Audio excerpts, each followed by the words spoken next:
The Jacob Media Sports Network, in partnership with 97.3 ESPN, brings you the Mays and Eytan Show. Middays with Harry Mays and Eytan Shander. Now, it's the Midday Show with Harry Mays and Eytan Shander on 97.3 ESPN Radio. Well, it is, and before half of the audience tunes out with the news I'm about to hit you with, which is going to be me for the next day, we're working on Friday as well, but Harry's going to be out until Monday. So all good there. We'll get May's reaction to the Philadelphia Eagles weekend. We'll get May's reaction to tonight's big game, Temple football game against ECU on the road. We'll get Harry's reaction to everything come back Monday. And I'm sure he'll be active on social media throughout the weekend as well, so you can pick his brain on anything that you wanted to hit him or ask him about today. So that leaves a full docket for the next 2 hours with me. Josh Hennig, of course, is producing. I'm sure you'll hear him a little bit more than normal with just me here. And also looking ahead to not only this game, and I don't know if you want to call it big, little, medium, just kind of there, football game. Something is happening Friday night. Something is happening with me specifically Friday night that you may not think from a sports standpoint would be the typical answer. So I am thoroughly financially invested in a sport that is making its debut Friday night. Now, it's not the opener per se of the NHL. We already had that. That'll be tonight. It's more so wrestling. And I talk about this not because I have any clue. In fact, it's the complete opposite. But I feel as this thing now is supposed to really have a tremendous, significant impact in the stock that I know I'm not alone watching and looking at, I'm feeling like this is not a widget. This is not some sort of business or industry that I would really have to sit back and take time away from what I'm doing with you each and every day and learn. This is not something that's so foreign from the world of sports. This is a sport, for damn sake, all right? So I should be able to learn enough about what's going on in the world of WWE so that it's not just, hey, it debuts on Fox Friday night and I get to see a bump in the stock. It's when I see things that happen around the sport, in the sport, I look at it and understand, okay, this is going to impact the stock how? And again, I don't own stock in other sports, so I can't look at it from that standpoint. We talk gambling and fantasy football, I feel like on a minute-by-minute basis, this is essentially the same thing. And speaking of which, the Eagles line at the moment, 13.5, depending on kind of where you look. But the question isn't so much, hey, why is this below 14? And, oh, my goodness, do they know something we don't? The real question is, how do the Eagles avoid the backdoor cover? How do the Eagles go out there and avoid a win by less than 14 points? And either way, they're winning this football game. That's not up for debate. I mean, you can look specifically at a money line. You can look at a matchup. It doesn't matter how you want to apply it. Manish Mehta, who covers the Jets for the Daily News and Beyond, is going to join us coming up at 12:30. Covers the NFL and the Jets for the news. He's going to join us at 12:30. Local guy, of course. 1 o'clock, it's going to be Brandon Lee Gouton on the other side, Bleeding Green. And then at 1:30, because there's so much Sixers hype that I can't navigate around, I caved in. I thought that this would be a Thursday. We'd have opportunity to talk pro college football. We get into the weekend. College football has now expanded. I don't know why people aren't paying closer attention to this, especially because Temple has played a lot on Thursdays, but the world of college football, the schedule, the landscape has expanded so much that it's a Thursday, Friday, Saturday sport. It's crazy. Friday night is college football. Now, I know I talk about the WWE. We'll get to that after Manish, I promise, or maybe a little before that, depending if we have time this segment. But it's more so looking at the great games and the landscape that's evolved specifically on a Friday night, isolated on a Friday night. Can the Eagles cover this 13.5-point spread? I think you look at me and probably like thinking, of course, they're going to destroy this Jets team. It's Luke Falk. And we get hung up, rightfully so, to start with, but I don't want to get hung up on Luke Falk. There are other things that are other factors that are happening.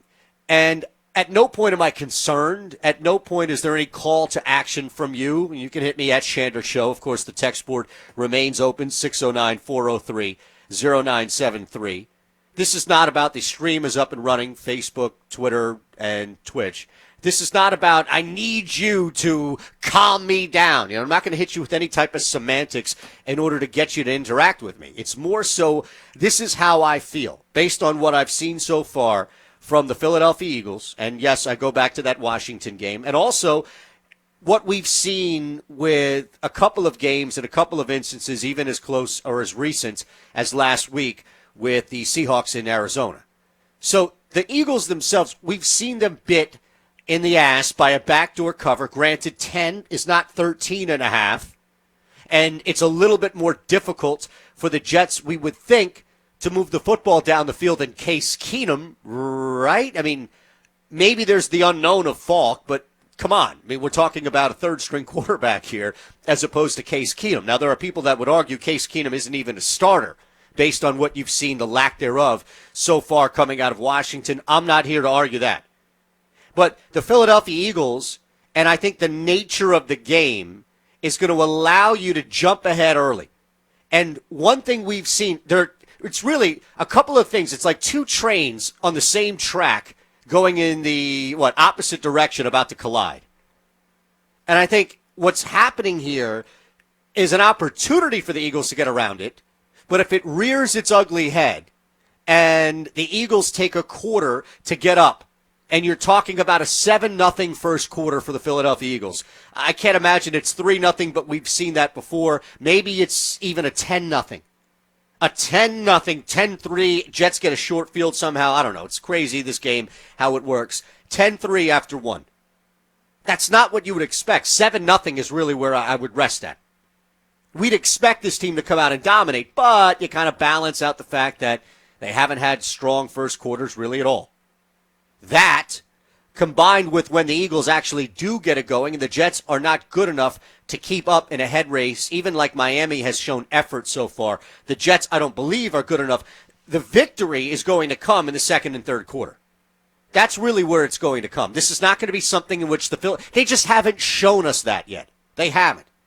And yeah, it would be great for the Philadelphia Eagles to kind of change perception of a lot of people's minds, mine myself, about whether or not they can come out and dominate a bad Jets team in the first quarter to make me and you and everybody feel better about this team moving forward when the schedule gets tougher, especially with these slow starts. I tell you that you're looking for a little bit of faulty logic there.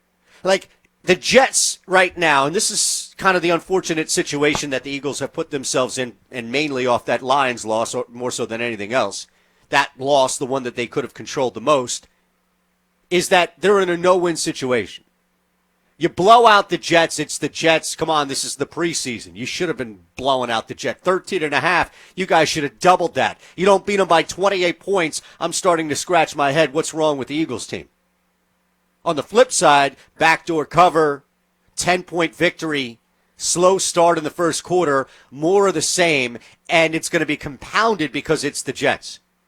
So what do? You go out and you win. As big and as bad and as much as humanly possible, you tally up that score. But don't expect things to kind of just change, nor should you as a fan expect things to change drastically. I think that it's an opportunity to almost, if you want to look at one way out of that no-win situation, by dominating the Jets, by blowing out the Jets. Yeah, it's the Jets, but at the same time, you're kind of proving, aren't you, at least 1 week, that nothing's wrong. Yeah, you can be better. This team needs to be better, and they need to be healthier, especially on defense. My God, they need to be healthier. But you can prove to the mass out there that by covering this spread, by beating the Jets 18, 21 points, which I think is where we all really expect. And that goes back to that number, that line at 13.5. But I can't imagine that there are people that are still positive about the Philadelphia Eagles, and I think I have to throw that out there because you never know nowadays, that look at this Eagles team and think, yeah, 18, 21-point victory against the Jets before you really crank things up, head out to Minnesota. Yeah, this isn't a trap game. They know the Jets. They've taken on the Jets in the preseason. I don't think this is a trap game looking ahead to Minnesota. Granted, it's on the road. Like, this is some huge test so far for the season. It's not like Minnesota's blowing down doors, and I know teams are only focused on who's up in front of them, but trust me, if Minnesota was undefeated right now and Kirk Cousins was on his way to an MVP season, the Philadelphia Eagles would be well aware of the contest that faces them a week from Sunday. And then you can start at least leading me down the path of, could this be a trap game? This ain't a trap game. Nothing's getting trapped in this game. 13.5. The way in which this happens, slow first start, fourth quarter run out. The Philadelphia Eagles have 4 running backs. We expect Corey Clement to be healthy. The Philadelphia Eagles have 4 running backs. If you are up 18 points, if you are up 17 points, and it's 10 minutes to go in the fourth quarter, you're running the football out. Against this Jets, you're just getting out. Hell, you might even see a backup quarterback. You might even see McCown at that point. You're trying to get the hell out of Dodge. And I know Dodge is Philly in this case, but you've done everything you can. You don't need to do anything more. There's nothing about running a 6-minute or 4-minute offense when you're up 17 to 21 points, 10 minutes to go. Hell, the Seahawks were running out the clock with 8 minutes left to go in the third quarter in Arizona last week. They were running it out. And again, the Philadelphia Eagles have the personnel to do that. So it would be really cool to see Carson Wentz take a 7-step drop and throw the ball up 40 yards in the air to Nelson Aguilar when they're up just to pad another touchdown. But come on. That's not how this offense is really going to work as you know it. So you can look at, and we will, this show, trust me, at Shander Show. We'll get to the text board, 609-403-0973. And trust me, before we get to the text board, I need to bring up this story just to make sure it's a North Jersey story, not a South Jersey story. Because if it's a total Jersey story, then I've got a problem. We also have a show poll that I am doing satirically, of course, but we're going to bounce around with it because it's the Flyers Friday night. Here's the last thing on the Eagles spread before we look around at a bunch of other things. And we'll come back to it on the text as well. A slow first quarter start and a fourth quarter run out equals a backdoor cover. I know that line is trying to tempt you. It's trying to bring you in. And if it goes a little higher, you're going to see smarter people than you and I start putting in a lot of money and realizing, come on, folks, you can't close this at 16, 17. I understand that. Open that right now. Today on a Thursday. It's not going to move that much. But it's not that Skins line. Skins getting 15 at home. 15 at home. Is there any doubt? Just by the sheer nature of how good New England's defense is. That point differential, that 15-point differential, may come on New England's defense alone. Not to mention Tom Brady and all the running backs now are healthy. And the other one is Sunday night, Kansas City, hosting the Colts. That line is steep. If T.Y. Hilton plays, that's a different story. That's at 11. That line is steep. You stay away from the other two as far as the Eagles, Jets, Colts, Chiefs. I think you jump on that at New England, Washington only because you know just how good New England's defense is. First quarter slowdown, fourth quarter cover, or fourth quarter run out. That's the way. That's the recipe right now for the backdoor cover. Nobody in their right mind, I think, would take the money line on the Jets. But, again, people have been crazier. We've seen every now and again some ridiculous bet that pops up. All right, so there's this story that I saw. NJ.com posted it. And I know that they've posted the deli itself, which is more of I think it's Central North Jersey thing. So I'm not trying to indict an entire city by any means. All right, this is not what I'm here to do. Or, sorry, state, not city. What I am trying to do, though, is I need help because this can't be the case, I would think, statewide. I've worked down physically, not just on the air, but physically when I first started my radio career. My first job ever was at the AM station that you're currently listening to me on. So I was physically there. And for, a year and a half, coming back, living in Philadelphia now forever and going to Atlantic City for fun or for work or whatever the case may be, I've never seen this before.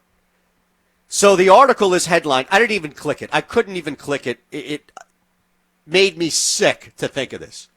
New Jersey does sloppy joes differently. No ground beef, no tomato sauce, absolutely delicious. Where's your favorite spot to get a New Jersey sloppy joe? Now, before I say anything about this, which basically looks like a sliced turkey sandwich with some sort of like gravy or something on top of it, and I don't mean gravy like you call red sauce gravy, I mean like turkey gravy. Josh, you being in and around and from that area, what region of New Jersey are we talking about? And the state is only so big. I feel like this is confined to just this deli. I have never, ever heard of a sloppy joe not having beef in it. Wait a second. There is turkey. It's just no ground beef. I've never heard of a sloppy joe without ground beef. Ever. Me neither. And here's the thing, like, if you do it with no ground beef and you do ground turkey, right? Or like it's ground chicken, it's still a ground, is it not? Right, it's still a ground up meat. So I'm in looking some at sort of way. You're right. And I'm looking at the responses. Ballsworth Bentley, at Ballsworth_B is responding. I put a tweet out saying, I get mine in because I didn't know what the hell was going on. So Ballsworth Bentley responds, "That's not a sloppy joe, that's a damn Reuben." It does. It looks like a Reuben with a slice of bread in the middle. You know, the Big Mac has that extra bun in the middle? Yeah. It looks like a club. It looks like a Reuben club, a turkey Reuben club without the bacon. So what you're telling me is somebody's trying to redefine the sloppy joe In New Jersey. just because they don't want to use ground meat. This is happening in New Jersey, and I don't know if we need to use our platform to shut this thing down. Now, people are saying this oddity is confined to parts of northern New Jersey, born and raised in central New Jersey, and we know damn well what a sloppy joe is. Yeah, I'm gonna go grab me some manwich right now. Now, listen, I am from New York City. Right. All right. I was and just my gonna family ask has you. migrated from from New York to North Jersey. My dad's side has. I've never heard of this. Like, I've never gone back to my dad's house and they've served this and said, "Hey, we got sloppy joes tonight." Because, see, for me, I'm originally from Philly. Then I moved down here in my teens. So, like, I have no idea if there's some, like, North Jersey tradition. I mean, I've been to Hoboken a few times. I've never heard of this. Never? Never. I don't understand. I think this is a person who just wants attention. Okay, why is this happening? They make Eric Jr.'s burner account saying they make a corned beef special with turkey and an extra slice of bread and call it a sloppy joe, also known as a turkey Schwartz from Primo's. More proof that North Jersey and South Jersey should be two different states. That's been an argument for years. See, it's going to take something like this. Honestly, it's not going to take anything political. It's not going to take anything socio-political. It's not going to take anything hyper-political. It's not going to take anything like that. It's going to take some sort of legit institution. And I don't mean political institution. I don't mean some building that's been up arbitrarily in one part of the state for the last 65 years or some monument, anything like that. I'm talking about a real institution, and that's food. You understand how upset people get when you mess with their food? Really? People get upset when you name food the wrong thing. It's incredible. This is the Milburn Deli, and I am lost because you're right. It looks like somebody just thought to themselves, hey, let's redefine this cuisine, this institution of a cuisine. Yeah. It's for attention. Unbelievable. Now, I can't for the life of me understand how that's even appealing. I mean, the actual sandwich itself. I mean, it's definitely not on my repertoire. I mean, if I'm going to get a sloppy joe, I'm going to get a legit sloppy joe. See, I'm watching the video here. Oh, my goodness, the video with it? Yeah, and it is, there's no ground beef nor tomato sauce. It's not a sloppy is joe. Famous for their sloppy joes. It's not a sloppy joe then. Okay, here's the thing. Now I'm upset, okay? And I'm not even a New Jersey resident. But I am upset for you, for the people that are listening. I don't care if you're in Brick, if you're in Red Bank, if you're in Weehawken, if you're in Cape May Courthouse. You are now being associated with this. And here is the proof. In this video, it says they even ship them across the country, billed as New Jersey Sloppy Joes. All right? So there are people in Arkansas, Alabama, there are people in the Pacific Northwest who have no idea what a real New Jersey Sloppy Joe is, and instead are buying this by the droves. This is embarrassing. Seriously. I mean, at some point, something needs... Manish Mehta is going to join us coming up in 10 minutes, and he's a great person to ask this as well because he's been up in that area forever working, but he's from the Philadelphia area, the Delaware Valley area, and has gone to South Jersey as well in his time on this planet. So this will be an interesting case study to talk to Manish about. His time on this planet? Well, yeah, I mean that's basically how it's another way to say he's around and he's been in New Jersey. You could say the same thing over and over again, right? But it gets redundant. But yeah, I would imagine that anybody who has traveled around, like I wonder if anybody has been to another state, been to another area in this country, I was about to say on the planet, maybe even on the planet, who the hell knows, and has seen a misrepresentation of a New Jersey Sloppy Joe. Shame on these people. Misrepresentation of just food, period. How dare they do this? I don't know. 609-403-0973 is the text board. It's a total violation, not a South Jersey thing. Mike in Turnersville. Yeah, people immediately distancing themselves from this thing. Dan from Tuckerton. Hypothetically, where would you draw the state line if you split New Jersey into two states? All right, now, real quick. I feel like this is a conversation that's probably been had time in and time again, right, on New Jersey radio stations? Absolutely. All right, so I ask you, is there something about this conversation that hasn't been brought up that you and I and everybody else out there can have some fun with after Manish? Or, and honestly, because I don't want to just revert back to I hate that. That's the one thing I hate about this medium is that we're a freaking jukebox and we just go back to the same old crap. Sports, politics, society, music, whatever. So I'll ask you this. It's an open-ended question. Just think about this, all right? Mm-hmm. Josh, I'm talking to you, not everybody else. Yeah, I got you. Is there a way, and you don't need to answer me now. We'll break, we'll talk to Manish, and we'll come back to this. Is there a way that we can actually have that conversation about splitting the state into two without it reverting back to the same just dog chasing its tail circular stuff? Think about that. 609-403-0973 is the phone number. All right, Manish Mehta is going to come up, and he's going to tell us whether or not we should put all our money on the Philadelphia Eagles covering that 13.5-point spread. This is not about the Philadelphia Eagles winning. This is the best part about sports gambling, is this game right here. This is a 4-point game. This is where a 6.5-point spread. There's a reason why it's tighter. The Jets have some football opportunities to maybe shock the world. If it's a 6-point spread, that's not asking the Jets too much to go out and win that football game. Of course, based on the current personnel, it would never be that low. But this is an opportunity. And again, we open it up. You can get me on Twitter at Shander Show. Facebook, the stream is up, going right there. I'm curious if you can look at this and think, like me, that the Philadelphia Eagles will walk away with a convincing victory. The Philadelphia Eagles will be up at some point 7, 8, 9 points just because the nature of closing out this clock. Up higher than that.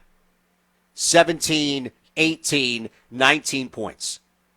And due to the nature of running the clock out, Kyler Murray had a chance to hit that last-second touchdown last week, driving his team down the field. Now, the only reason why I had any eyes on that game, first off, I was doing the National Around the League thing, but also because I had money on a parlay teaser part of me for the under of that game. Of course you did. Well, if Kyler Murray scores that touchdown, if the Cardinals get that, I didn't even need the extra point. If the Cardinals, then my tease down over 42 would have hit.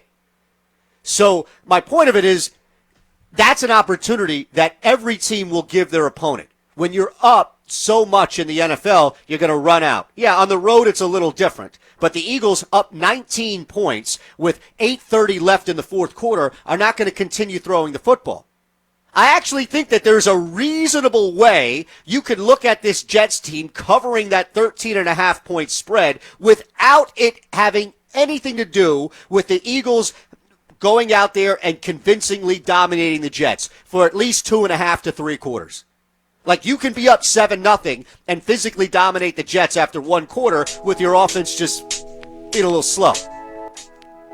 It's not the end of the world. I'm not trying to cause panic. I'm not trying to light some forest fire here. I'm looking at this based on how the Eagles have played. First quarter, knowing the personnel, knowing that it would be very easy for them to get up 18 points. You get up 18 points, you score a touchdown, all of a sudden that leads to 11. Guess what? That's a cover. Manish Mehta next.